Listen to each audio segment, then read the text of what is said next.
క్రాంతి కుమార్ గారు చెప్పండి, మీరు అక్కడికి వెళ్ళుంటే మిమ్మల్ని కూడా కొట్టి అక్కడ లోపల పడేసేవారేమో నాకు తెలిసి. మార్పు ఇలా వస్తుంది, అలా వస్తుంది, అట్లా వస్తుంది, ఇట్లా వస్తుంది అని చెప్పేసి అందరు అంటున్నారు. కానీ నిజంగా ఇప్పుడు మార్పు రావాలంటే ఒకటే ఒక చిన్న మాటలో చెప్తా నేను. మనిషికి ఒక మాట, గొడ్డుకు ఒక దెబ్బ అంటారు కదా.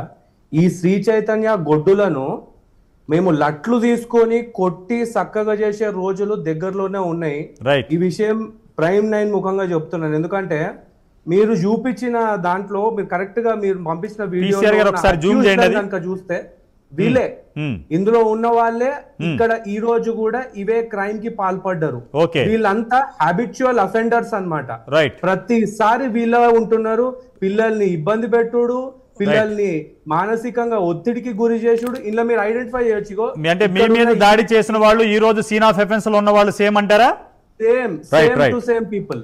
ఆ రోజు కూడా ఫుడ్ పాయిజన్ అయ్యింది అని చెప్పేసి ఒక తల్లి, ఒక తండ్రి, ఒక అన్న, ముగ్గురు కలిసి మా దగ్గరికి వస్తే వాళ్ళని తీసుకొని అక్కడికి వెళ్ళి గట్టిగా ప్రశ్నించినందుకు మొత్తం మా యువజన పార్టీ నాయకుల మీద దాడి చేశారు. పోలీసులు కూడా ఏం చేస్తున్నారు అంటే వాళ్ళు చేస్తున్నది తప్పు అని మాట్లాడకుండా మా వైపు కెమెరాలు పెట్టి వీళ్ళు ఎక్కడ దొరుకుతారు, వీళ్ళని ఏ రకంగా లోపలేద్దాము అని కుట్రపూరితమైనటువంటి ఆలోచనతో వచ్చి కెమెరాలు మా వైపే పెట్టారు.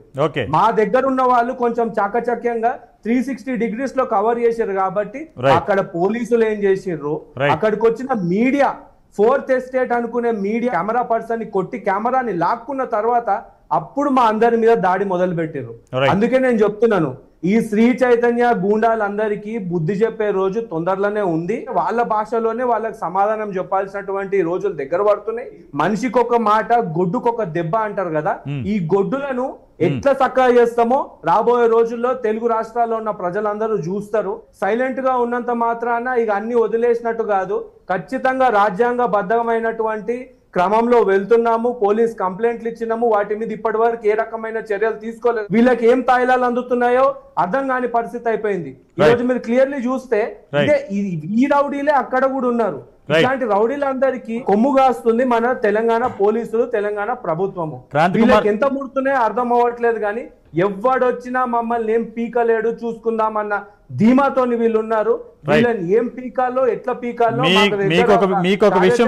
మీకొక విషయం చెప్తాను. ప్రకృతి నియమం పెరుగుట విరుగుట కొరకే. చాలా అద్భుతంగా చెప్పారు. పెరుగుట విరుగుట కొరకే. తర్వాత అది విరగొట్టేది ఖచ్చితంగా మేమే, డౌట్ అబౌట్ ఇట్.